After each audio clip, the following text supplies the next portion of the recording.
Welcome back to spiritmusicmeetups.org. Great community website for all musicians to learn how to play spontaneous, prophetic, and anointed music. And this is Mike Burris again with 22 minutes playing with God, but we're going to do it probably less than that. Hey, there was another thing the Lord showed me about the fulcrum. The fulcrum is the point in which you grip the stick. So on a traditional grip, 1/3, 2/3, okay, 1/3, 2/3.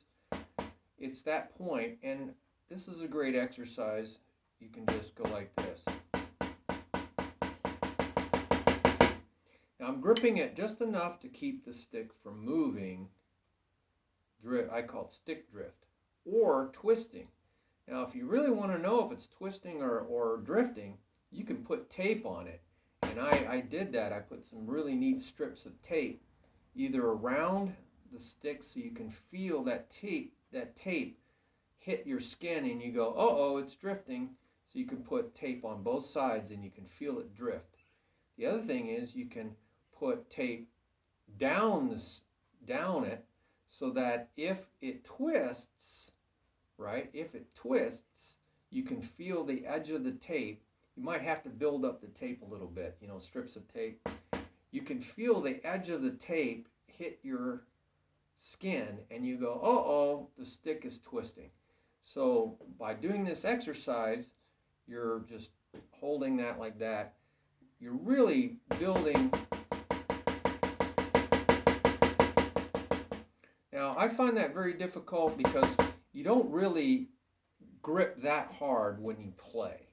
So that's really not efficient. We talked about efficiency. The Lord wants us to be efficient. So that's why I created this grip. I was led to this grip. I kept asking about, I see people stick their thumb out like this. They don't make connection in here. So then they really have a lever. They have 2 points instead of 1 point. So it's not really a good seesaw. So the Lord led me to just close up that gap by putting my thumb on this. And I have a whole video on the left-hand grip, so we can go into that. So basically, by just connecting that thumb to that knuckle, I have a grip that does not slip. And I think that's a real revelation. It doesn't twist, and it doesn't drift. And I think that's a real revelation. All I have to do is think about one thing. Keep your focus really narrow. I just have to put that against that, and it closes up the gap, and I don't have to squeeze. I don't have to squeeze at all. So now my hand is relaxed. All I did was connect 2 points. So you could do that, and that will create your fulcrum, and it will help you strengthen your fulcrum. Now you can lay this finger down on the stick for a little bit more control. It's just going to control that. My fingers are still off.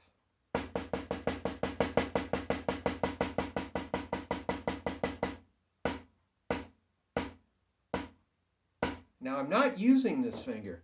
I'm not tapping this finger because I found that by tapping that finger, I'm actually loosening my fulcrum. So, some people use that finger, and I see them doing this.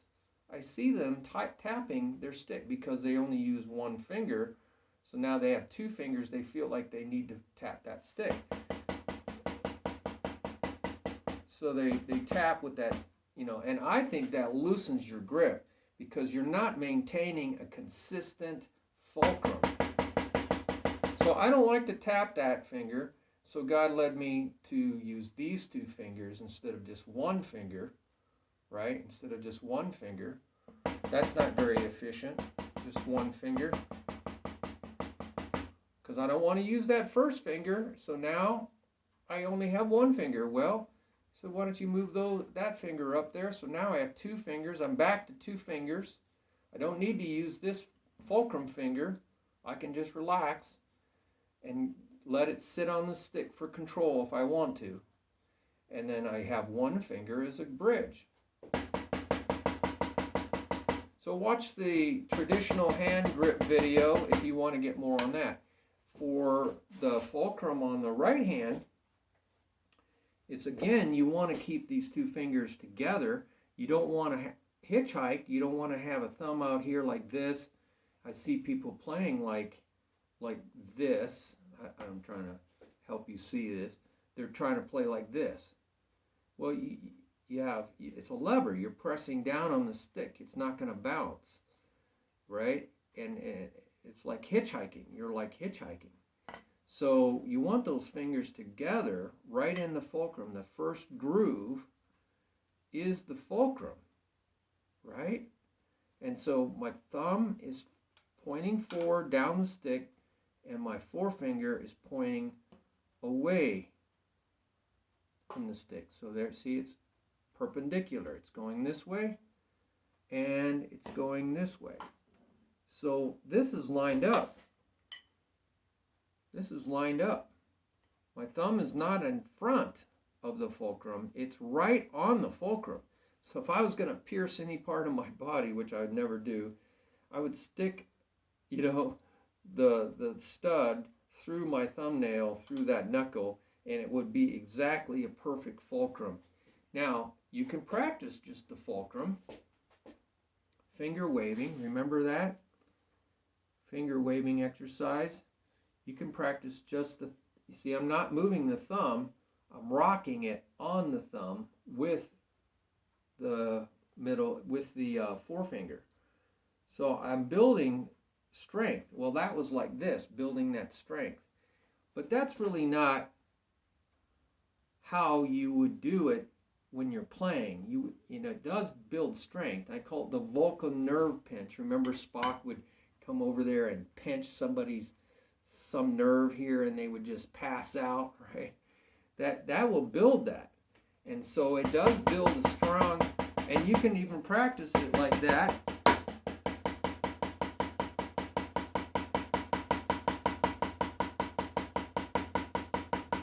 So you can practice that and build that, right?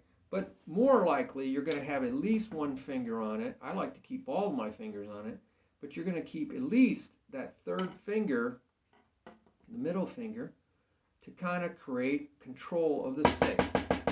And it can really bounce. You can keep the front two fingers still, just like I keep these still, right? And I bounce with the third finger.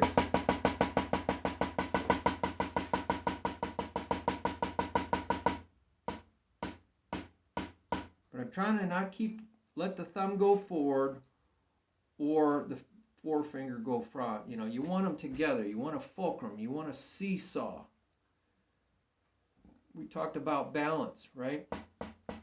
So I like to use all my fingers. In fact, I focus a lot on just using my pinky, because if my smallest part of my body, my pinky, is controlling the stick, all the other fingers will, even though I'm trying to stick those out so you can see just my pinky.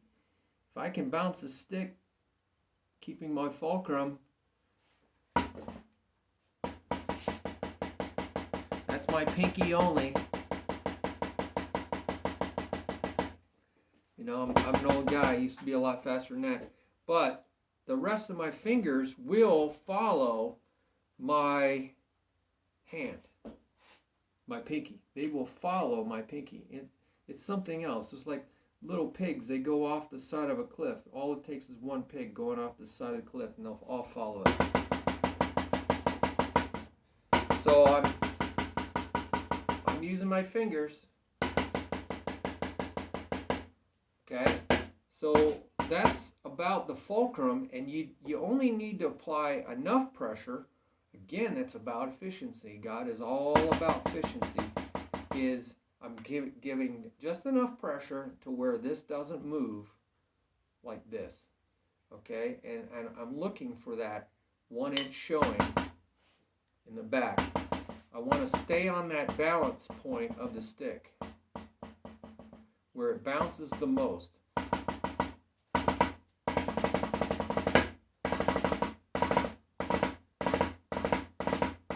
So I want to feel that bounce.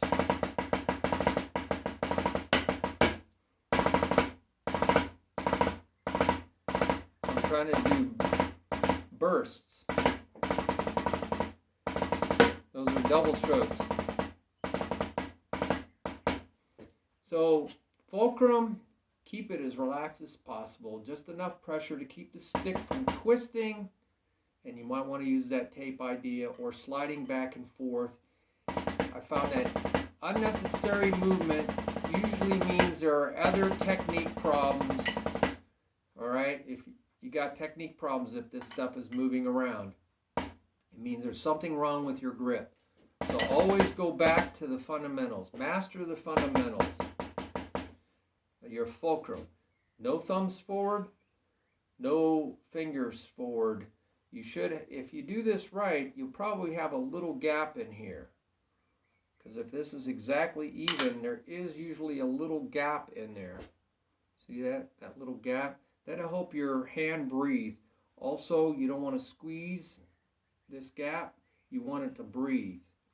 Okay? You don't want tension. Tension will slow you down. But if you open that up, right? Nice curved fingers. See, it's curved. Then you're going to play very relaxed. And you're going to open your hand up.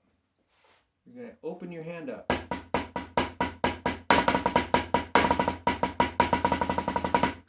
See, you don't want to close this down. Okay? So, enjoy that. That was a revelation about the fulcrum and tension. Just apply enough tension, but not too much. Just enough to keep her from twisting or sliding. And you might want to do some exercises and ask the Lord, what kind of exercises can I do that I can focus on my fulcrum? Okay?